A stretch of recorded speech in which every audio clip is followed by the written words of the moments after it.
Funding for this program is provided by additional funding provided by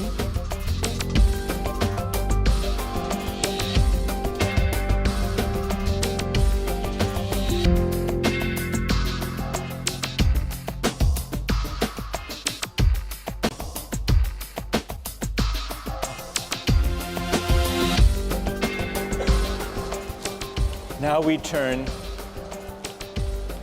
to the hardest philosopher we're going to read in this course. Today we turn to Immanuel Kant, who offers a different account of why we have a categorical duty to respect the dignity of persons and not to use people as means merely, even for good ends. Kant excelled at the University of Königsberg at the age of 16.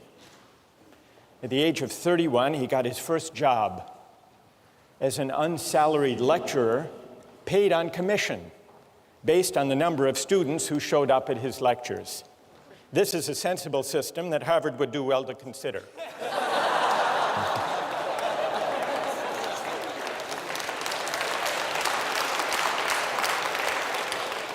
Luckily for Kant, he was a popular lecturer and also an industrious one, and so he eked out a meager living. It wasn't until he was 57 that he published his first major work.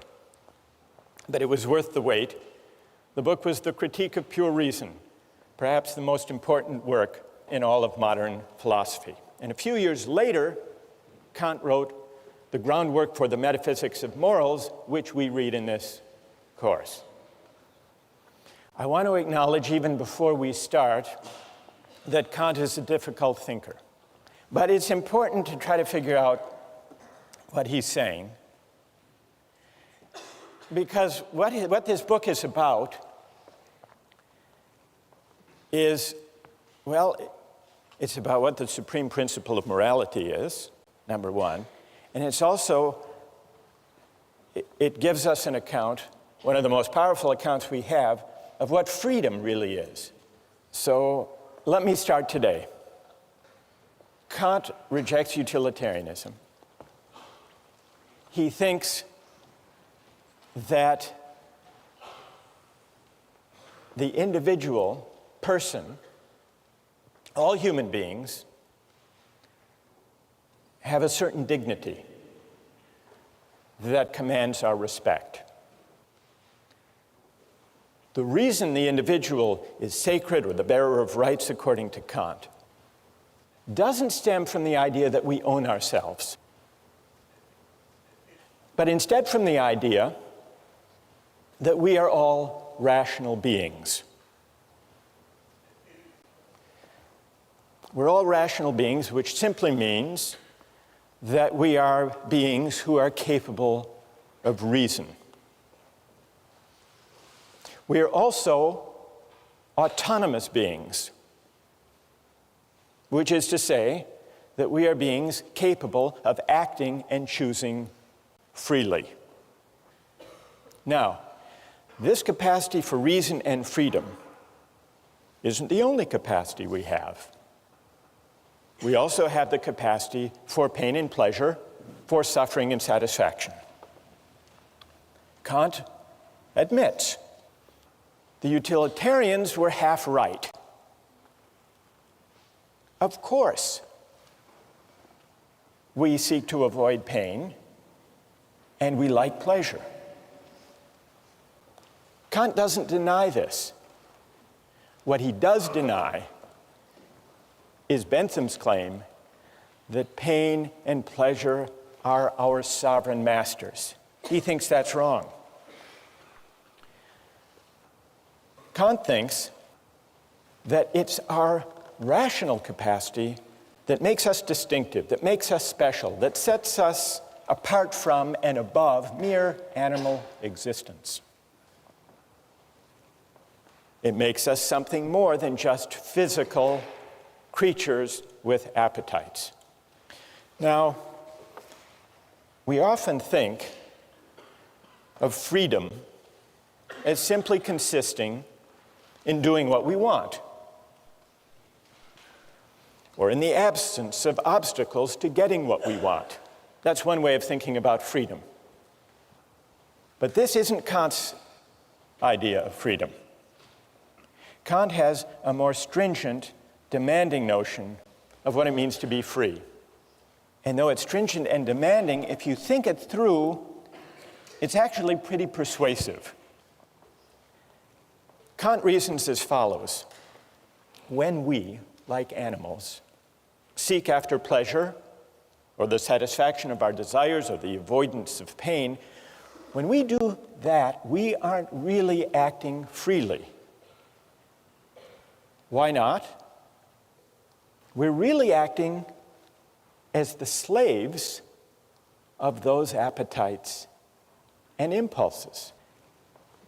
I didn't choose this particular hunger or that particular appetite. And so when I act to satisfy it, I'm just acting according to natural necessity. And for Kant, freedom is the opposite of necessity. There was an advertising slogan for the soft drink Sprite a few years ago. The slogan was, "Obey your thirst." There's a Kantian insight buried in that Sprite advertising slogan. That, in a way, is Kant's point.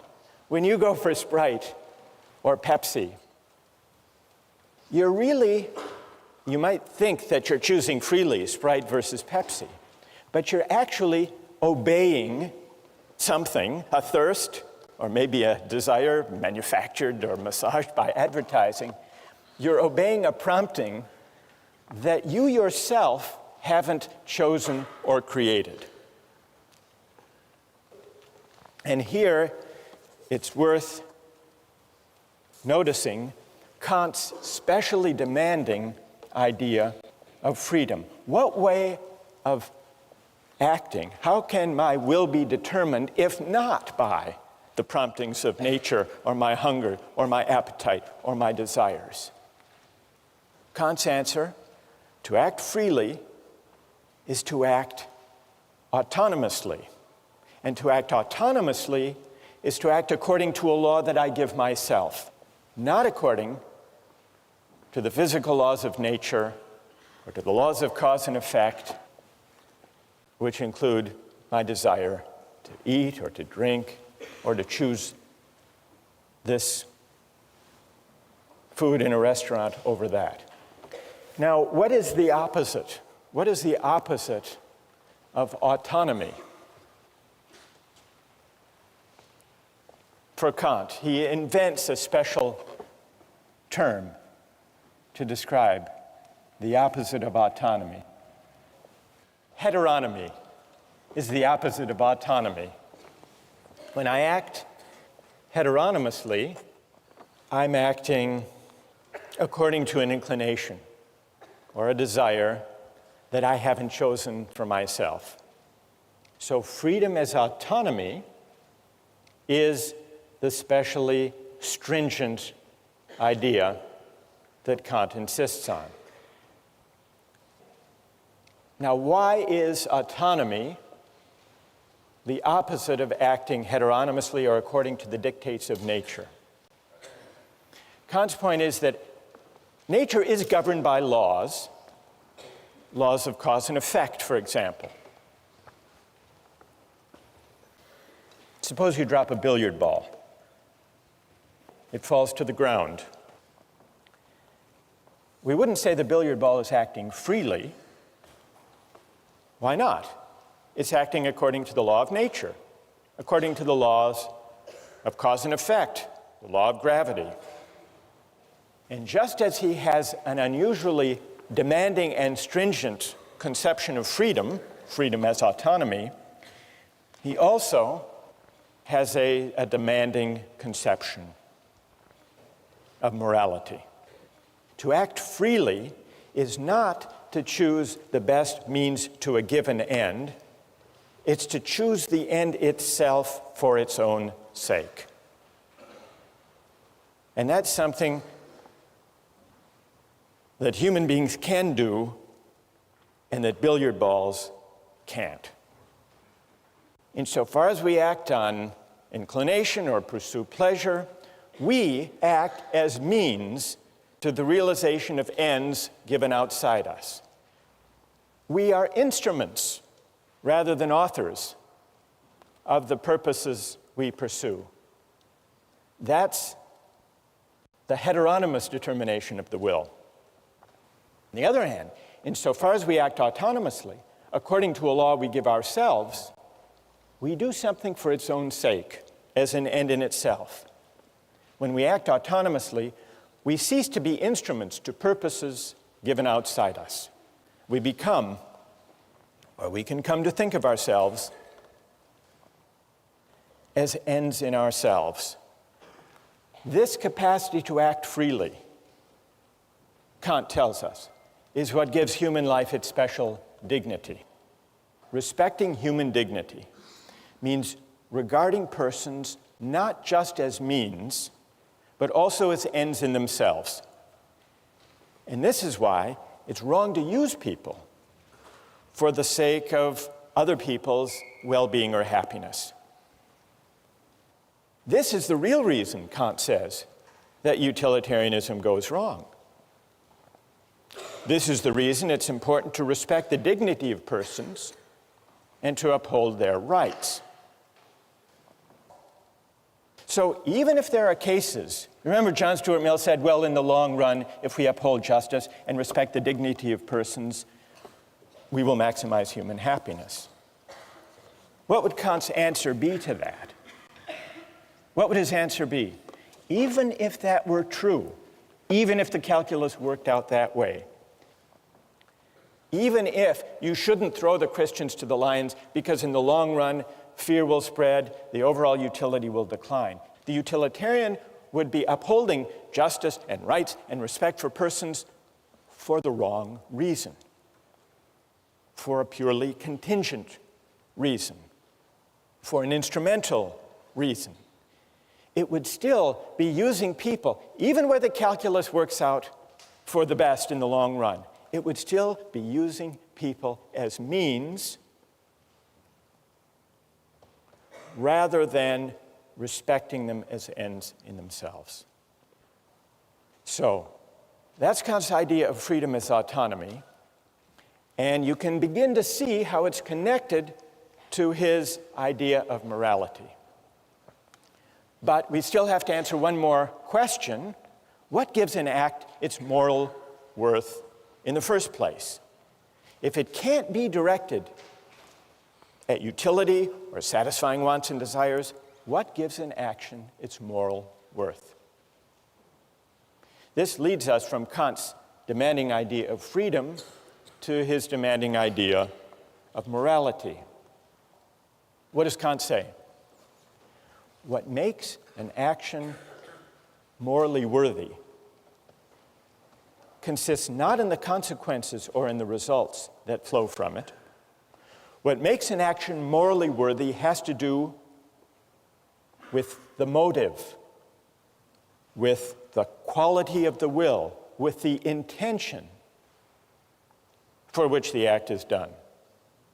What matters is the motive, and the motive must be of a certain kind.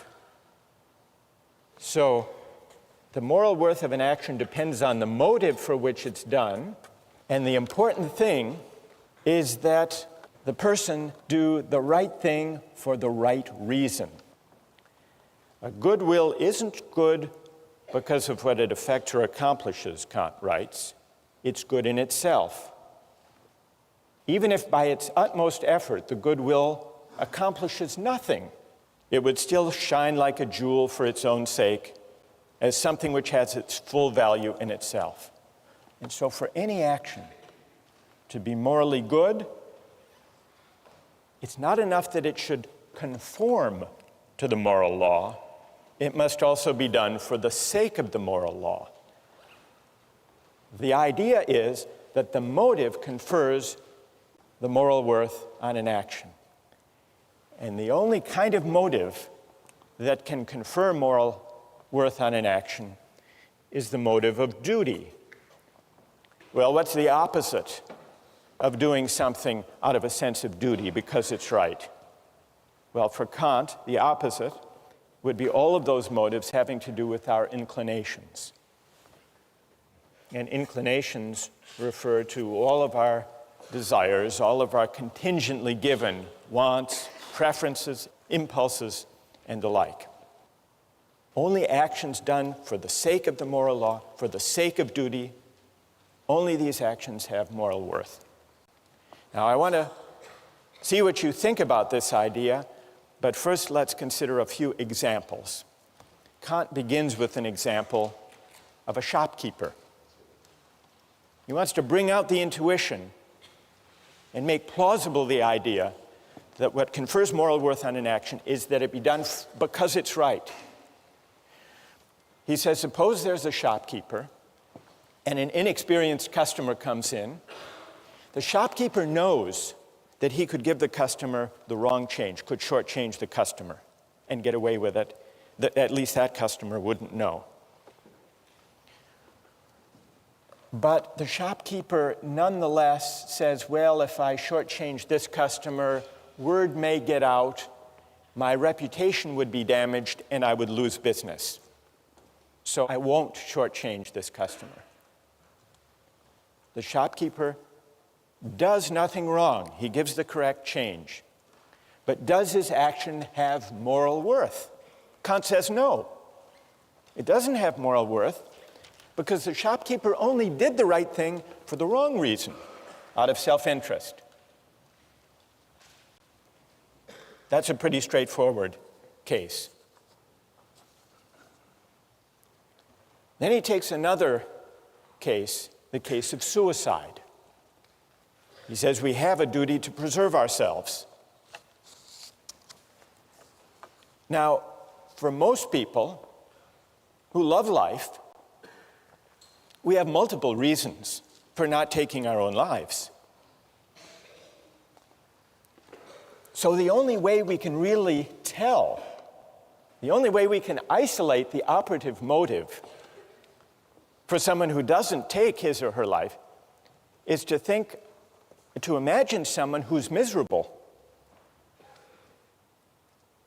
and who, despite having an absolutely miserable life, nonetheless recognizes the duty to preserve oneself and so does not commit suicide. That's the force of the example, is to bring out the motive that matters. And the motive that matters for morality is doing the right thing for the sake of duty. Let me just give you a couple of other examples. The Better Business Bureau. What's their slogan? The slogan of the Better Business Bureau? Honesty is the best policy.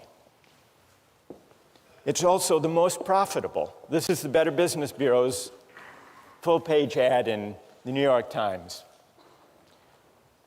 Honesty.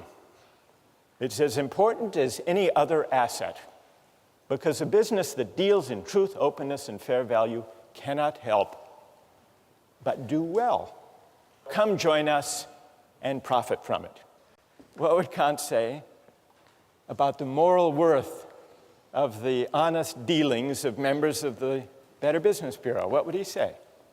That here's a perfect example that if this is the reason that these companies deal honestly with their customers, their action lacks moral worth. This is Kant's point.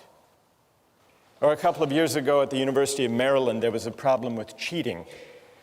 And so they initiated an honor system.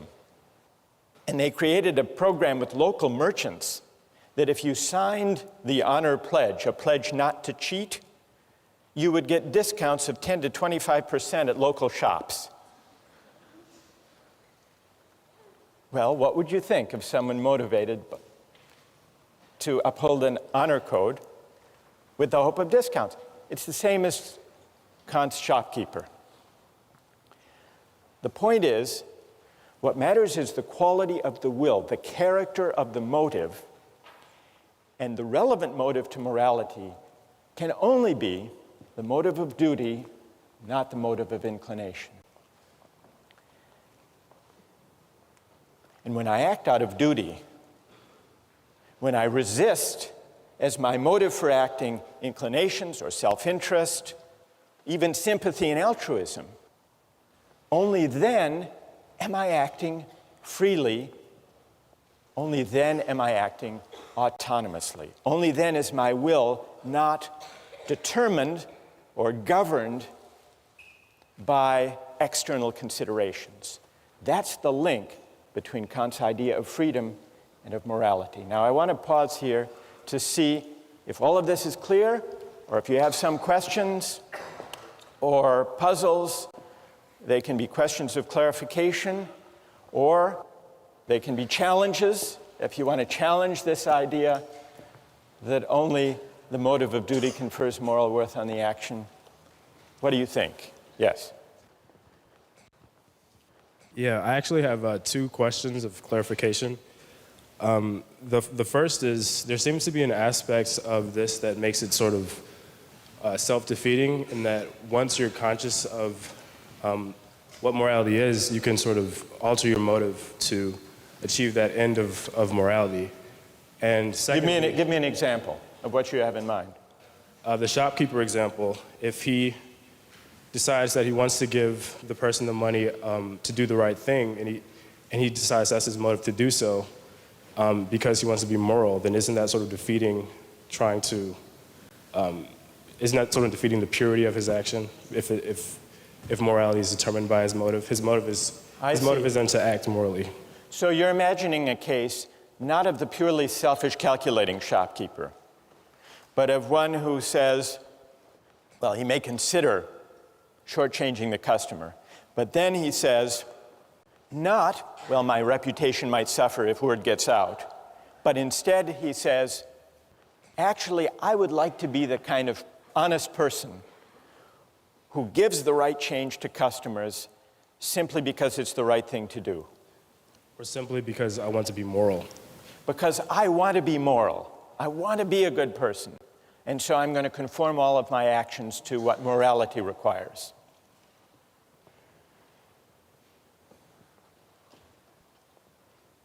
It's a subtle point. It's a good question.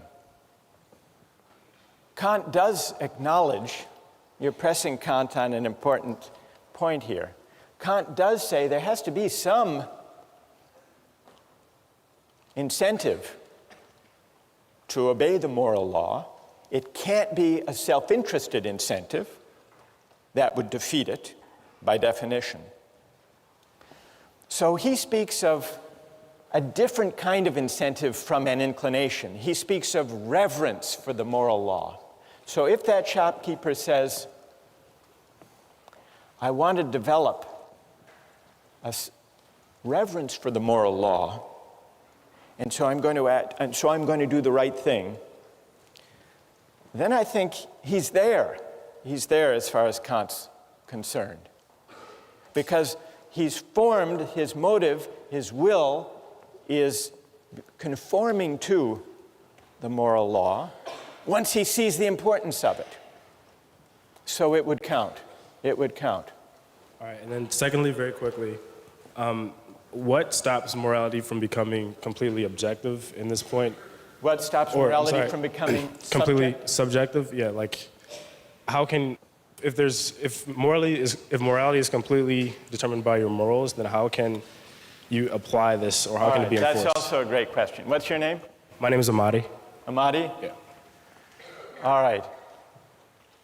If acting morally means acting according to a moral law out of duty, and if it's also to act freely in the sense of autonomously, it must mean that I'm acting according to a law that I give myself. That's what it means to act autonomously.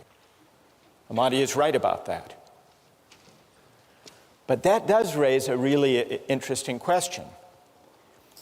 If acting autonomously means acting according to a law I give myself, That's how I escape the chain of cause and effect and the laws of nature. What's to guarantee that the law I give myself when I'm acting out of duty is the same as the law that Amadi is giving himself, and that each of you gives yourselves? Well, here's the question. How many moral laws, from Kant's point of view, are there in this room? Are there 1,000, or is there one? He thinks there's one, which in a way does go back to this question, all right, what is the moral law? What does it tell us? So what guarantees? It sounds like to act autonomously is to act according to one's conscience, according to a law one gives oneself. But what guarantees that if we all exercise our reason, we will come up with one and the same moral law? That's what Amadi wants to know. Here's Kant's answer.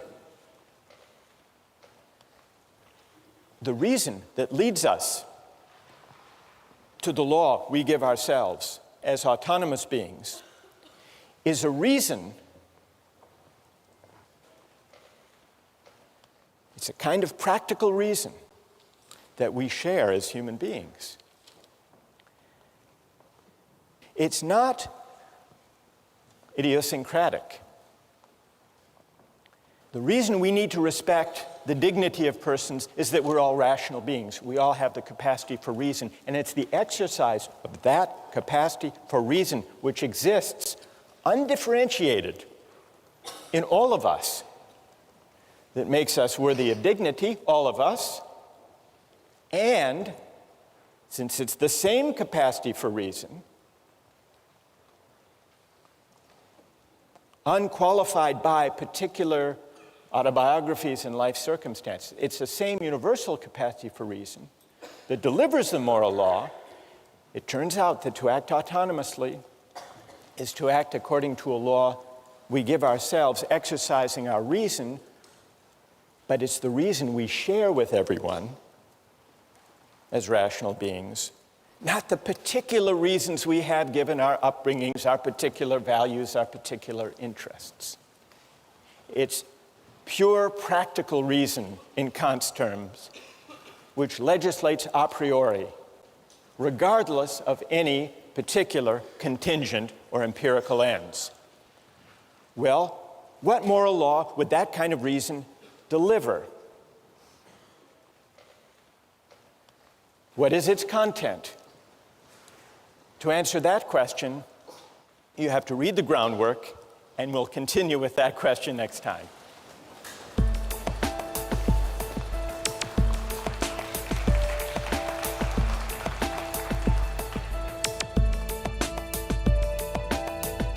For Kant, morally speaking, suicide is on a par with murder. It's on a par with murder because what we violate when we take a life, when we take someone's life, ours or somebody else's, we use that person, we use a rational being, we use humanity as a means. And so we fail to respect humanity as an end.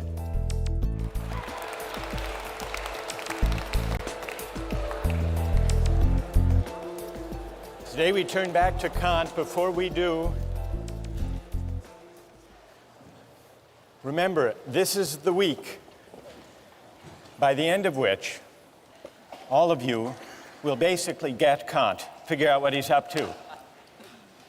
You're laughing. No, it will happen.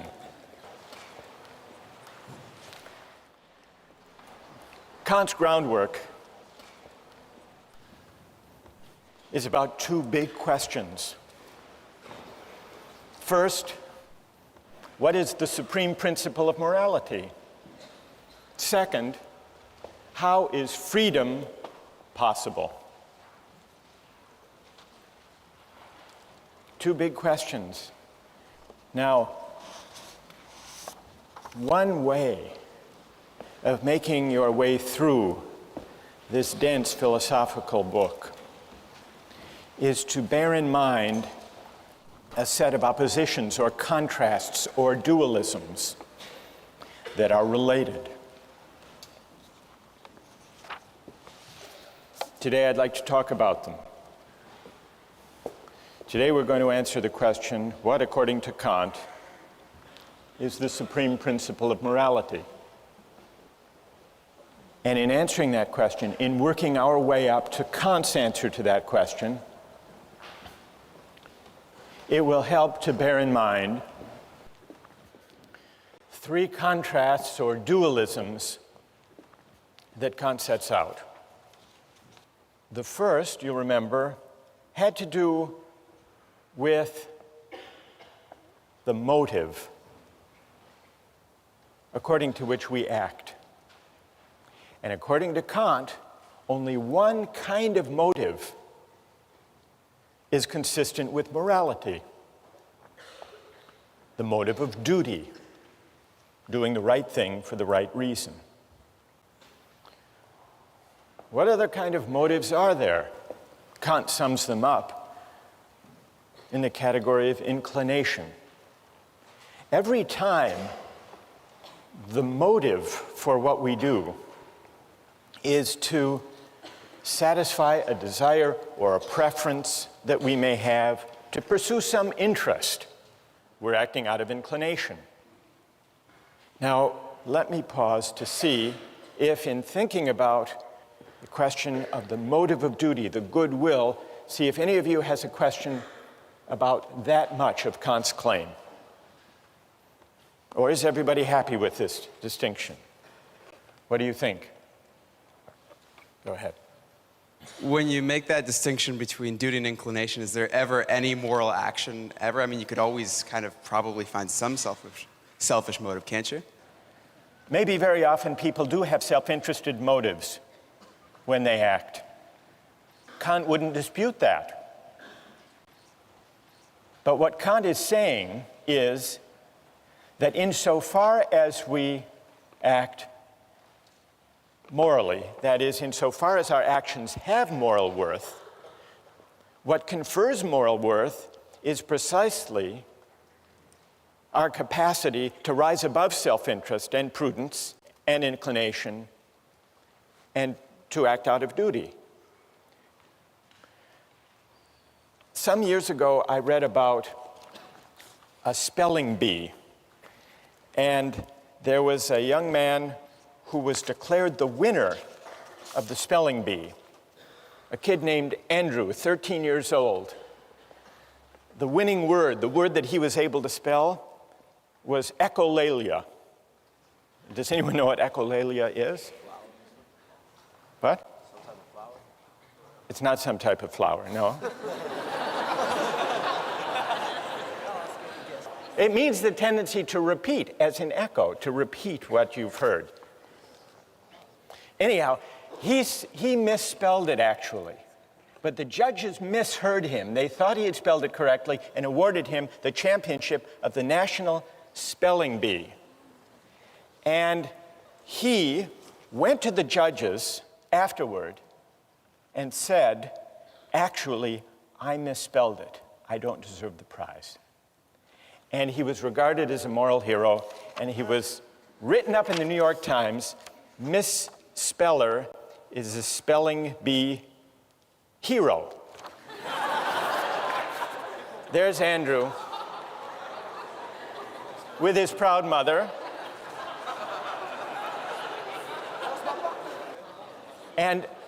But when he was interviewed afterwards, listen to this, when he was interviewed afterwards, he said, quote, "The judges said I had a lot of integrity." But then he added that part of his motive was, quote, "I didn't want to feel like a slime." All right, what would Kant say? Go ahead. I guess it would depend on whether or not that was a marginal reason or the predominant reason in whether or not and why he decided to confess that he didn't actually spell the word correctly. Good, and what's your name? Vasco. That's very interesting. Is there anyone else who has a view about this? Does this show that Kant's principle is too stringent, too demanding? What would Kant say about this? Yes? I think that Kant actually says that it is the pure motivation that comes out of duty which gives the action moral worth. So it's like, for example, in this case, he might have more than one motive. He might have the motive of not feeling like a slime, and he might have the motive of doing the right thing for in and of itself, out of duty. And so, while there's more than one motivation going on there, does not mean that the action is devoid of moral worth just because he has one other motive. So, because the motive which involves duty is what gives it the moral worth. Good. And what's your name? Judith. Well, Judith, I think that your account actually is true to Kant. It's fine to have sentiments and feelings that support doing the right thing, provided they don't provide the reason for acting. Yeah. So I think Judith actually has mounted a pretty good defense of Kant on this question of the motive of duty. Thank you. Now, let's go back to the three contrasts. It's clear at least what Kant means when he says that for an action to have moral worth, it must be done for the sake of duty, not out of inclination. But as we began to see last time, there's a connection between Kant's stringent notion of morality and his specially demanding understanding of freedom. And that leads us to the second contrast, the link between morality and freedom. The second contrast describes two different ways that my will can be determined, autonomously and heteronomously. And according to Kant, I'm only free when my will is determined autonomously, which means what?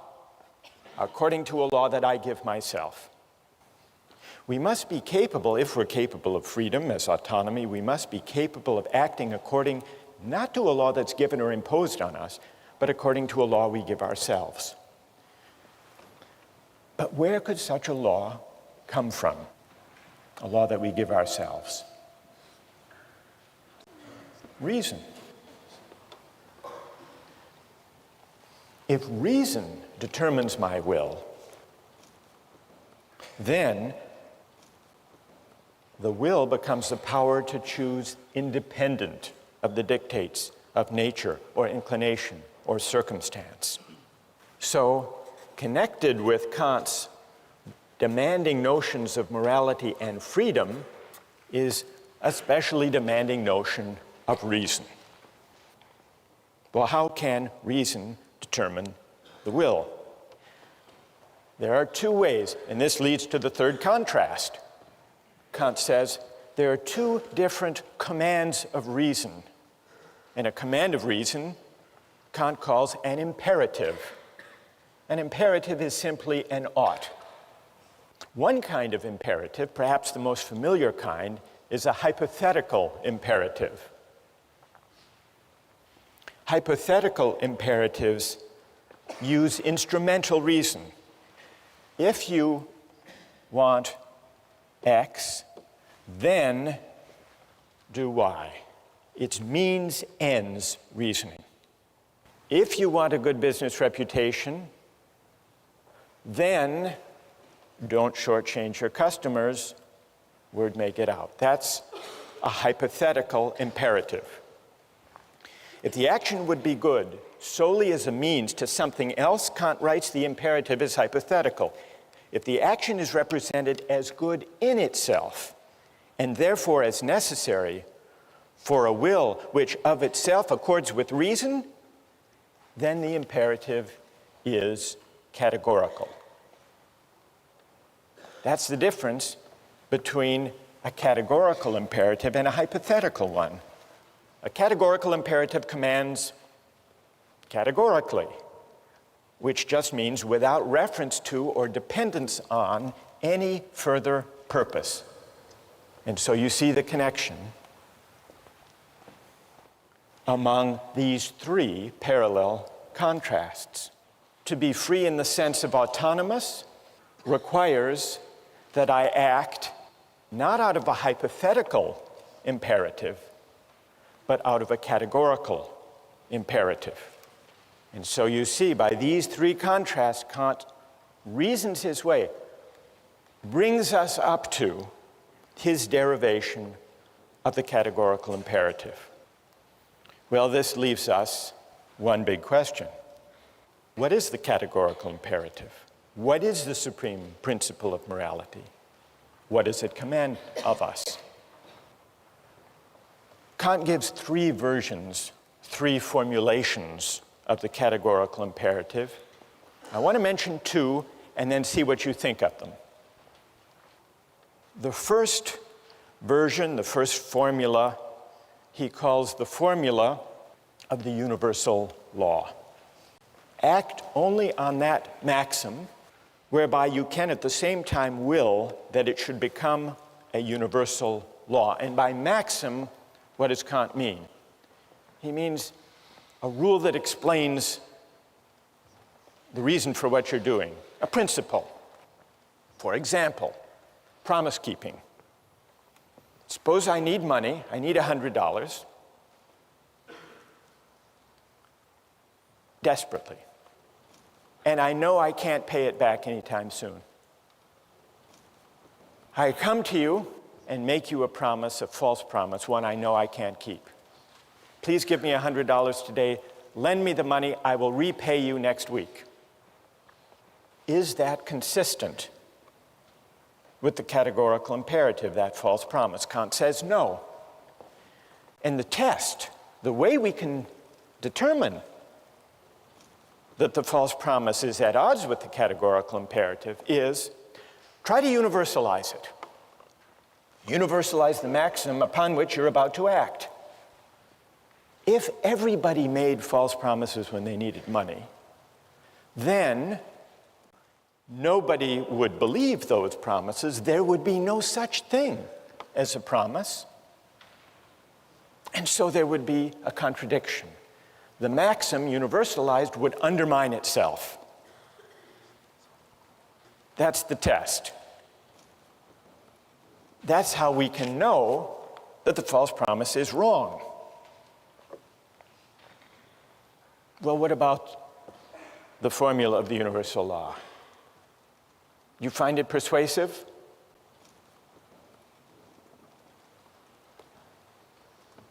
What do you think? Go ahead. I have a question about the difference between categoricalism and a hypothesis that if you're going to between categorical and hypothetical yeah. imperatives. Right. If you're going to act with a categorical imperative so that the maxim doesn't undermine itself, it sounds like I am going to do X because I want Y. I am going to not lie in dire need because I want the world to function in such a way that promises are kept. I don't want to liquidate the practice of promises. Right. It sounds like justifying a means by an ends. It seems like an instance of consequentialist reasoning, you're saying. Right. And what's your name? Tim. Tim. Well, Tim, John Stuart Mill agreed with you. He made this criticism of Kant. He said, if I universalize the maxim and find that the whole practice of promise keeping would be destroyed if universalized, I must be appealing somehow to consequences. Right. If that's the reason not to tell a false promise. So John Stuart Mill agreed with that criticism against Kant. But John Stuart Mill was wrong. You're in good company, though. You're in good company, Tim. Kant is often read, as Tim just read him, as appealing to consequences. The world would be worse off if everybody lied, because then no one could rely on anybody else's word. Therefore, you shouldn't lie. That's not what Kant is saying exactly. Although it's easy to interpret him as saying that. I think what he's saying is that this is the test. This is the test of whether the maxim corresponds with the categorical imperative. It isn't exactly the reason. It's not the reason. The reason you should universalize to test your maxim is to see whether you are privileging your particular needs and desires over everybody else's. It's a way of pointing to this feature, this demand of the categorical imperative, that the reasons for your action shouldn't depend, for their justification, on your interests, your needs, your special circumstances being more important than somebody else's. That, I think, is the moral intuition lying behind the universalization test. So let me spell out Kant's second version of the categorical imperative, perhaps in a way that's more intuitively accessible than the formula of universal law. It's the formula of humanity as an end. Kant introduces the second version of the categorical imperative with the following line of argument. We can't base the categorical imperative on any particular interests, purposes, or ends, because then it would be only relative to the person whose ends they were. But suppose there were something whose existence has in itself an absolute value, an end in itself, then in it, and in it alone, would there be the ground of a possible categorical imperative. Well, what is there that we can think of as having its end in itself? Kant's answer is this. I say that man, and in general every rational being, exists as an end in himself, not merely as a means for arbitrary use by this or that will. And here Kant distinguishes between persons on the one hand and things on the other. Rational beings are persons. They don't just have a relative value for us, but if anything has, they have an absolute value, an intrinsic value. That is, rational beings have dignity. They're worthy of reverence and respect. This line of reasoning leads Kant to the second formulation of the categorical imperative, which is this. Act in such a way that you always treat humanity, whether in your own person or in the person of any other, never simply as a means, but always at the same time as an end. So that's the formula of humanity as an end. The idea that human beings, as rational beings, are ends in themselves, not open to use, merely as a means. When I make a false promise to you, I'm using you as a means to my ends, to my desire for the $100. And so I'm failing to respect you. I'm failing to respect your dignity. I'm manipulating you. Now consider the example of the duty against suicide. Murder and suicide are at odds with the categorical imperative. Why? If I murder someone, I'm taking their life for some purpose, either because I'm a hired killer or I'm in the throes of some great anger or passion. Well, I have some interest, some purpose that's particular, for the sake of which I'm using them as a means. Murder violates the categorical imperative. For Kant, morally speaking, suicide is on a par with murder. It's on a par with murder because what we violate when we take a life, when we take someone's life, ours or somebody else's, we use that person, we use a rational being, we use humanity as a means. And so we fail to respect humanity as an end.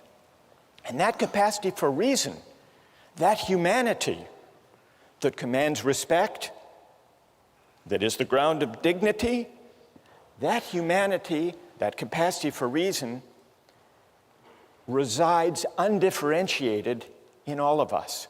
And so I violate that dignity in my own person if I commit suicide, and in murder if I take somebody else's life. From a moral point of view, they're the same.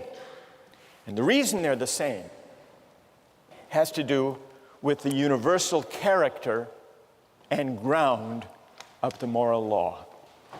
The reason that we have to respect the dignity of other people has not to do with anything in particular about them.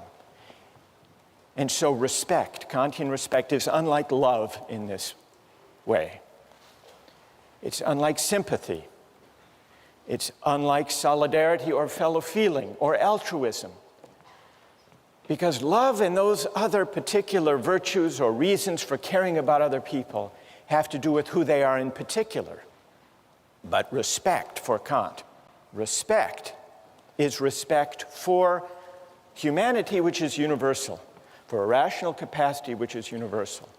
And that's why violating it, in my own case, is as objectionable as violating it in the case of any other. Questions or objections?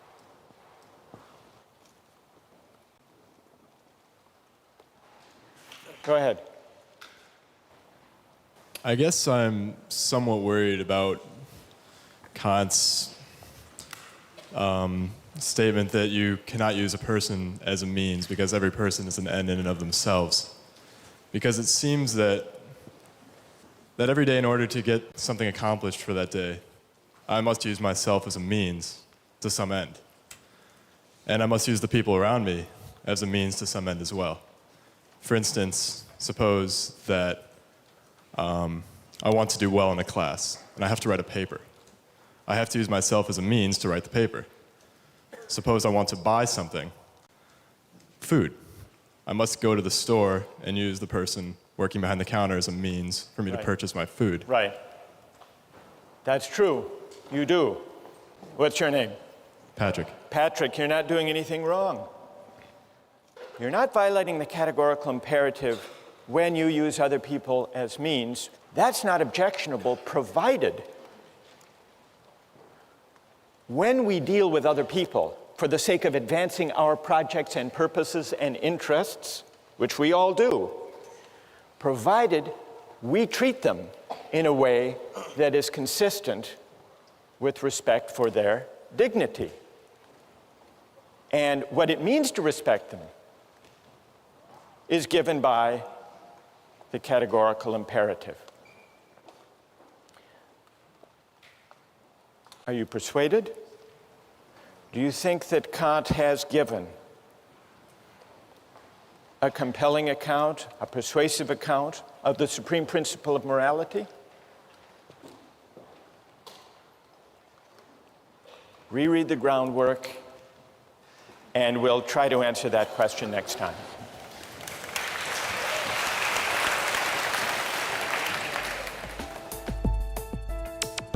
Don't miss the chance to interact online with other viewers of Justice. Join the conversation, take a pop quiz, watch lectures you've missed, and learn a lot more. Visit justiceharvard.org. It's the right thing to do.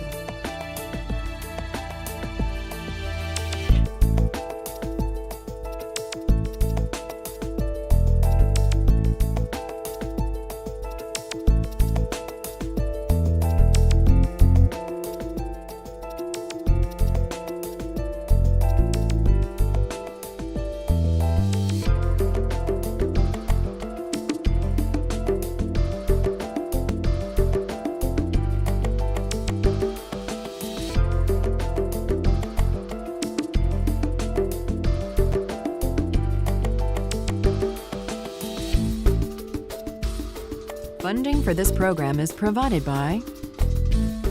Additional funding provided by